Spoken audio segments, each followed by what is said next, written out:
Hello students, today we are going to learn from the first unit from the supplementary section.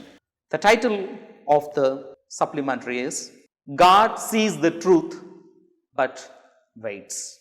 It's by Leo Tolstoy. Before going into the story, let's learn about the author. Leo Tolstoy was born on September 9, 1828 in Tula province, Russia.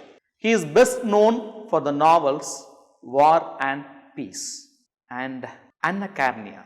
These two novels took Leo Tolstoy to great heights.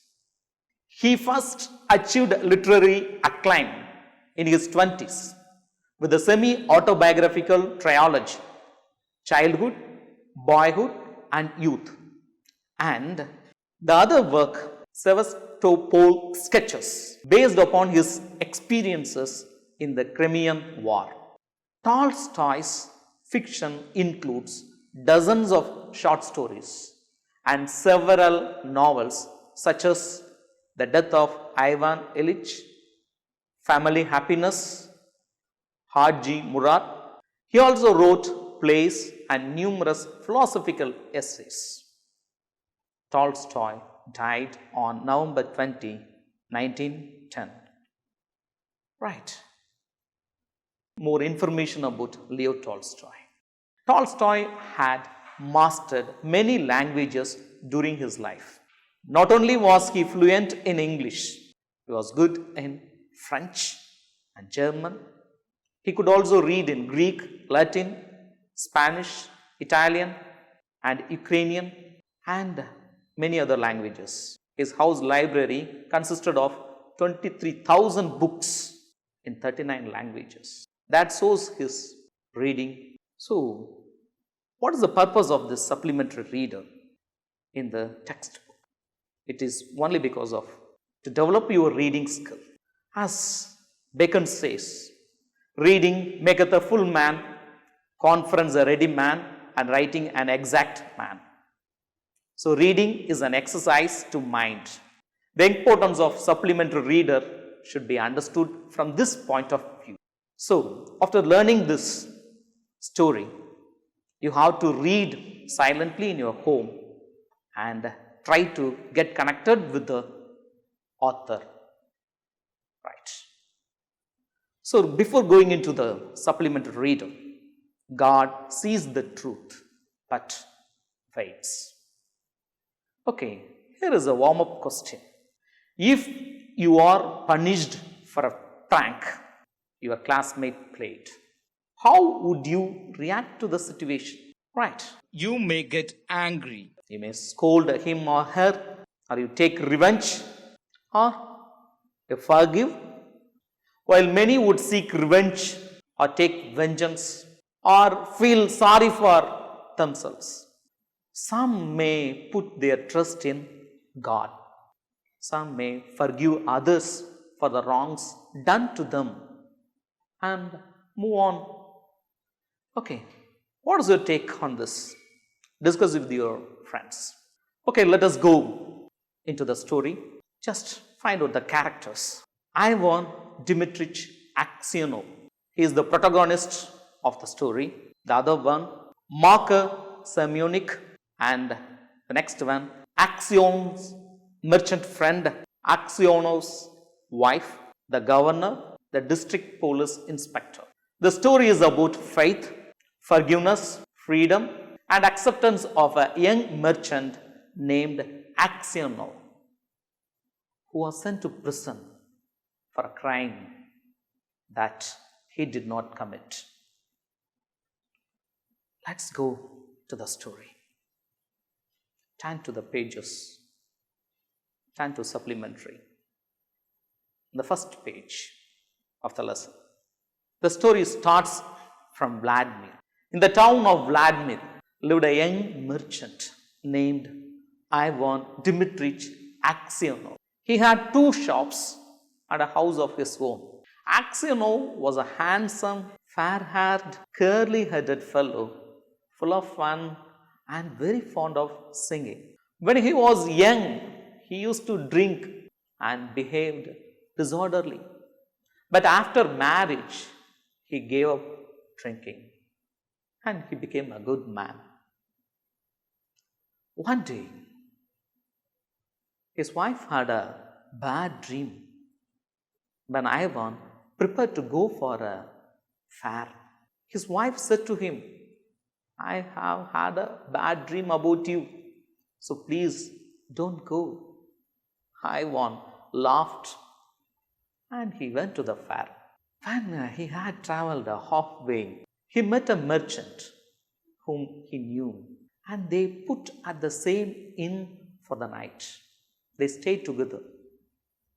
They had some tea together and then went to bed in the adjoining rooms. Next morning, he started his journey again. But things got changed the next morning. What happened? Then, at the tea stall, he stepped out into the portico, ordering a samovar to be heated. Samovar is a kind of vessel where tea is produced. You can look at the picture. Then he got out, he took his guitar and started to play. At that time, suddenly a troika, a three-horsed cart, troika, drove up with tingling bells. An official and followed by two soldiers came near to him. The official came to Aksionov and asked many questions. Aksionov was surprised. He didn't know. He started to panic.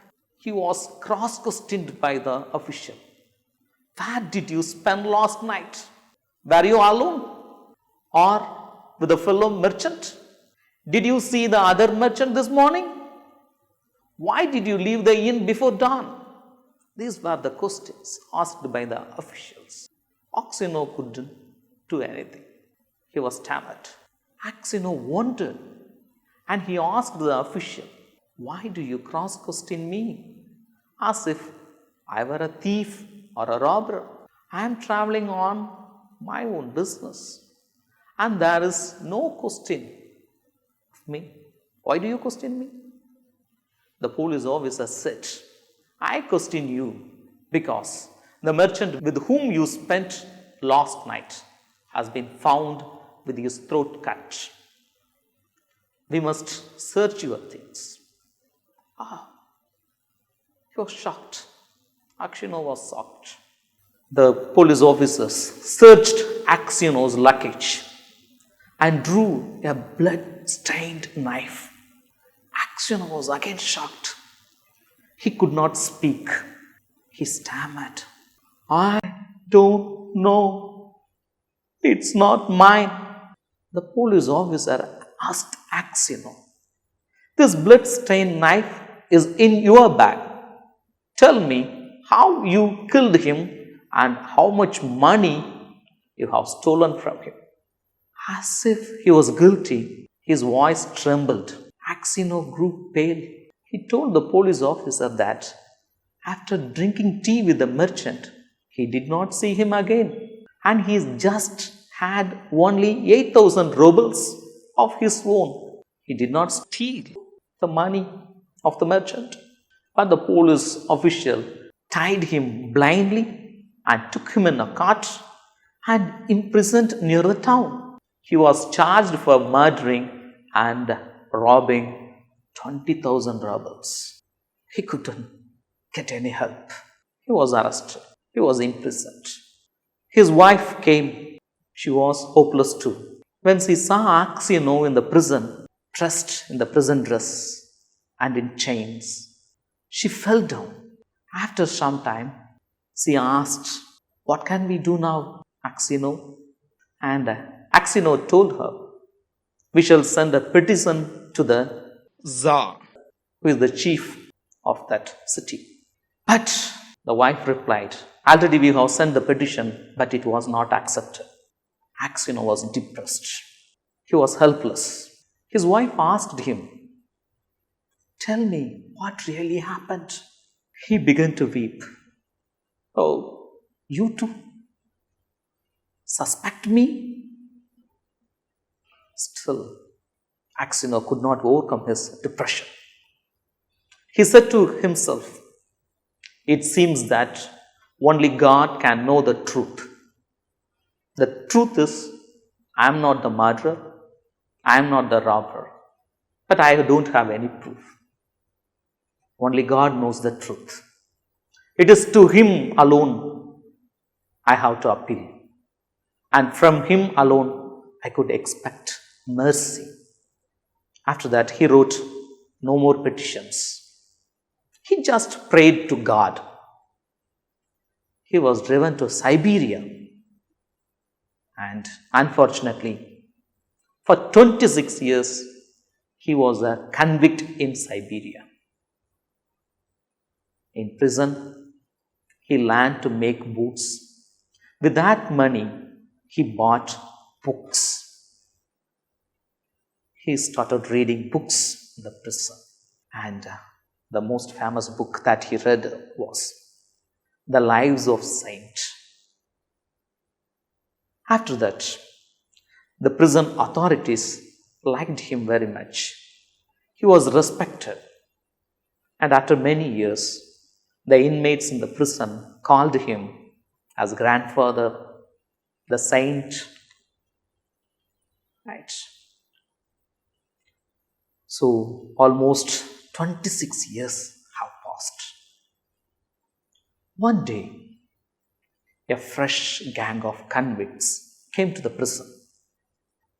In the evening, the old prisoners sat around to hear with the new prisoners to learn about their native town. Axino was very eager to know about his town. What is the name of his town?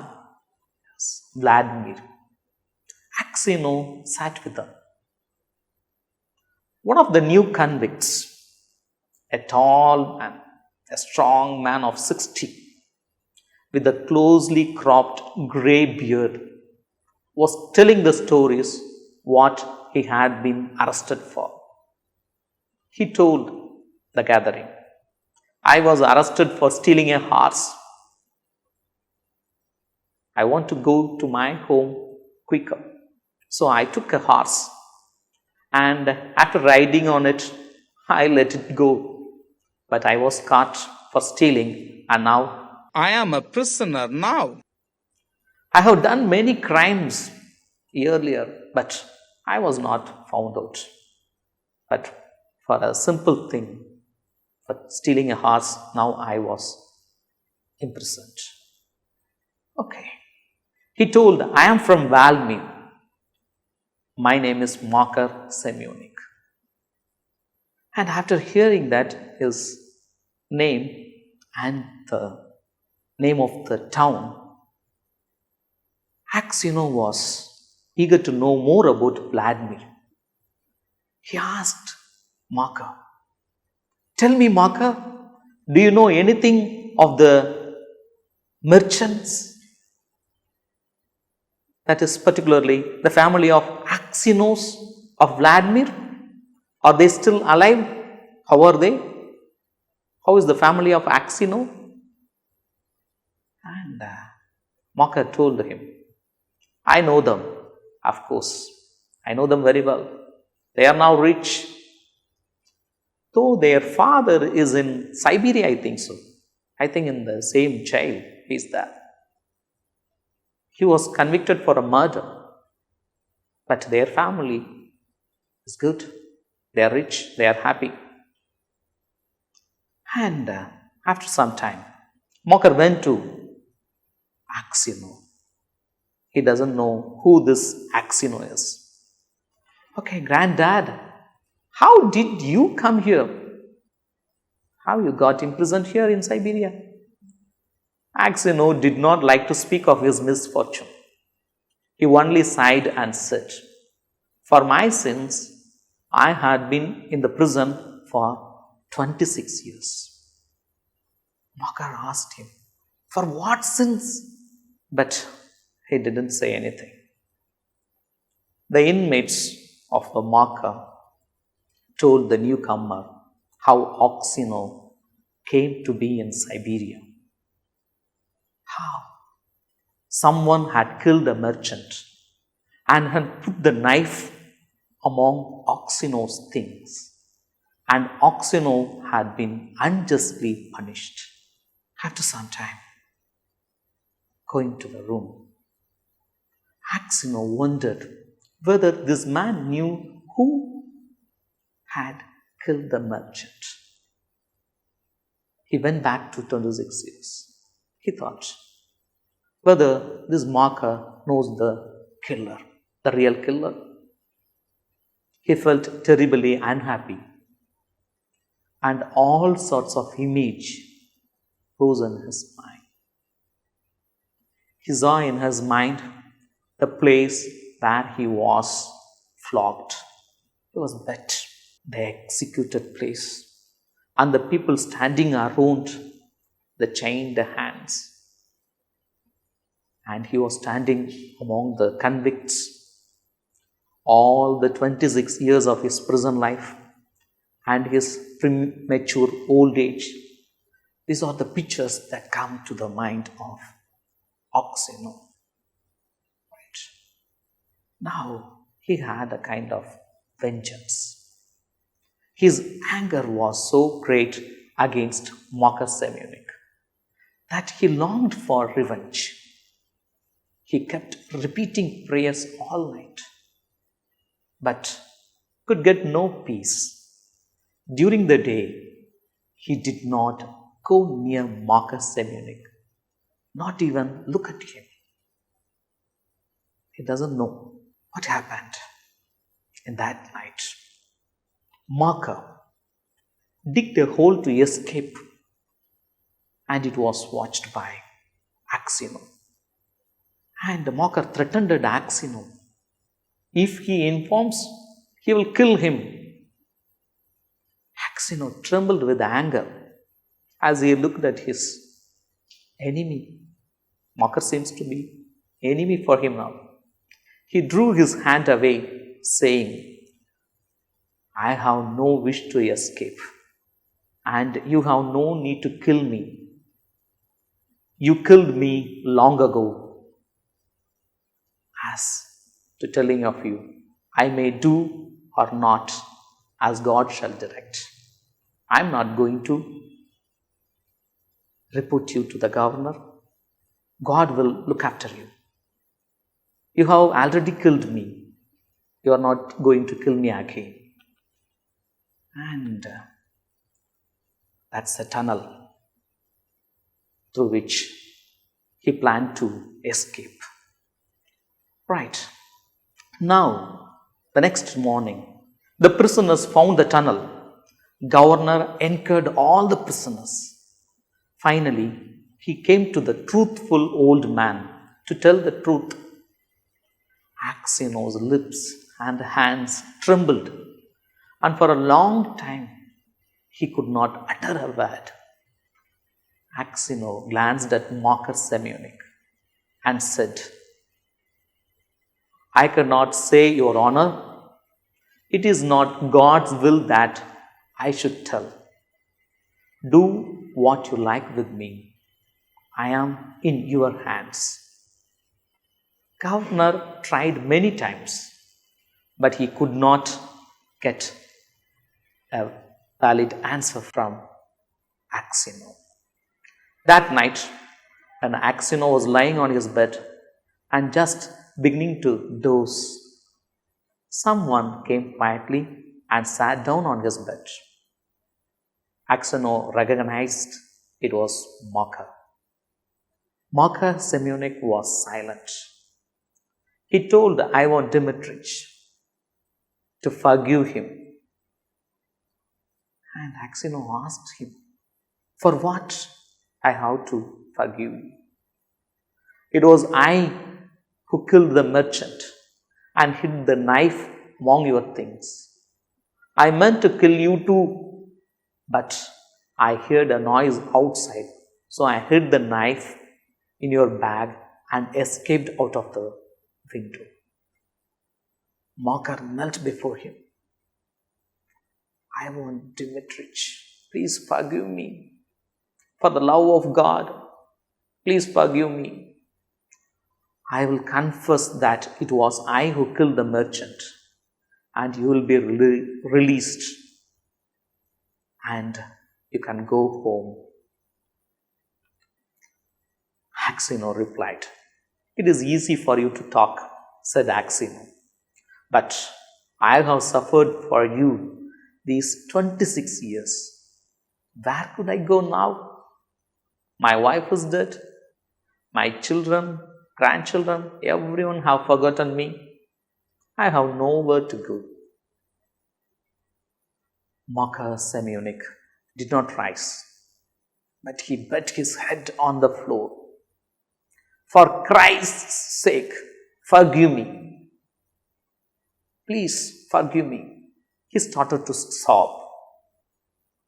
When Axino heard him sobbing, he too began to weep. Okay, God will forgive you. After that, Axino's heart grew light. His longing for going to his home left him. He has got some peace within himself. His vengeance, his revenge disappeared in a sudden moment. After that, next morning, Mocker Semyonik confessed his guilt. But when the order for Axino's release came, Axino was already dead in his room. It took 26 years to prove that Axino is not guilty. I think you enjoyed this story. God sees the truth but waits, by Leo Tolstoy. Okay, students, now let us learn the summary. Just look at the sentences. It will help you to write your own paragraph. Axino lived with his wife and children. He decided to make a trip to the fair. His wife tried to stop him because she had a bad dream. The local police officer arrested and charged him with murder. Axino frequently prayed to God. He bought the book Lives of Saints in prison. He was sent to work in the mines of Siberia. He grew old there. A petition of mercy was turned down and he felt devastated. Axino was respected by all the inmates due to his gentle behavior. One day he met Mocker Semyonik. Axino found out the truth about Mocker. Eventually, Mocker Semyonik admitted his crime. Axino forgave Semyonik. He accepted the truth, attained self-realization, and died in peace. Students, this is the summary. You can use the clue words and the messages, and you can write your own paragraph. Okay, towards the end, forgiveness is a gift to oneself. Forgiveness lets you free. Patience and faith in the time of adversities are great virtues. So forgive everyone. You don't take in your heart those who harmed you. Forgive them. Forgive everyone. That will help you to have your freedom. Okay, students. Read the story silently and feel the life of Axino and learn to forgive others. Thank you. Now, let us learn the textual questions. Just take your book and turn to page number 31. Have you taken it? Shall we go? Towards the left, answer the following questions in a sentence or two. each based on your understanding of the story. Just try to say it to me. Right. The first question. Why did Axiono's wife stop him from going to the fair? Because she had a bad dream. Right. The next question. What is the importance of Axiono's wife's dream? Do you remember the story? Yes. She had a bad dream, and in that dream, he found Axiono's hair growing, becoming white. Right. Let's move to the third question. What made Axiono leave the inn before the dawn? Actually, Axiono usually travels when the climate is still cool. That's why he started to travel early in the morning. Going to the next question, fourth question. What were the circumstances that led to Axiono's imprisonment? Do you remember? The main thing is the police officers found from his luggage the blood-stained knife. Right, moving to the next question. Come to the question number F. Why didn't Mocker disclose that he had killed the merchant? Mocker. Why he didn't disclose that he killed the merchant? Because he had a fear of getting beaten to death. That was the punishment while a thief or robber or murderer was caught by the policeman. Right. Going to the next question. Did Mocker feel guilty when he heard Axiono's story? No. Mocker did not feel guilty. Okay, students. When you do a crime, we should feel guilty for that. Whether it may be committed knowingly or unknowingly, we should feel that guilty. And we should also forgive. We should not do crimes, but we should develop the habit of forgiving others, because forgiving will make you free. Thank you, students. Thank you.